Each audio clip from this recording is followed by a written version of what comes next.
tu. Don. Ni tengok putih elok tu, Don. Tu, tengok tu. Don. Ambil lah, Ron. Jemuk orang saya beli sap. Siap dah. Lagi kita beli sap. Oh, abang. Pengambilan pucuk nipah. Tu buat dong rokok. Ni boleh lah, tapi dia agak kecil. Ambilan pucuk dia.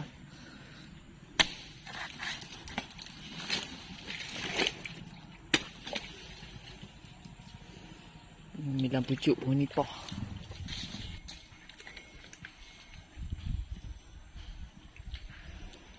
Kok ni akli. Oh, pucuk sini semua orang dah ambil dah ni.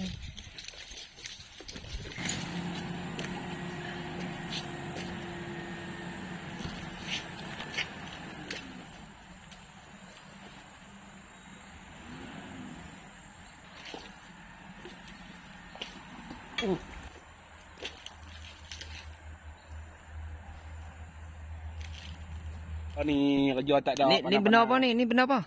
Ini batang. Oh, dong rokok.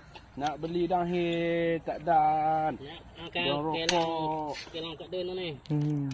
Siapa nak tempah? Sila hubungi Bung. Bung. Ni tak apa kedai aku. Cari mana aku. Tu, cakap koyak dah tu kena ada. Koyak lah. Cara tu je. Cara koyak. Tu cara koyak. Bak lagi pun nak tengok. Bak lagi nak tengok. Tu dia. Ni kat bawah ni. Baik, pelan-pelan ni kena motau aja nah. Ini dah. Ni nampak mu tak koyak. Besar ni. Koyak-koyak lagi ke ni? Dandang kita jemuk lagi ah. Orang jual RM2 mau tak mahal. Orang nak cari dia koyak. Tengah saya tak hidup. Bung eh. Pada nak koyak satu-satu nak beli satu. Nah, Mau tak gelung 2-3 orang ni. ni jadi ya ni. Ni macam ni ya dah.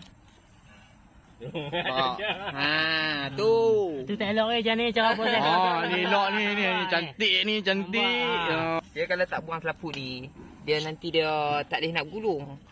Dia sebab dia ada selaput ni dekat. Dia tak akan gulung bila Dia kita ada buang selaput. selaput ni. Ada laput ni baru seronok, baru sedap aku daun.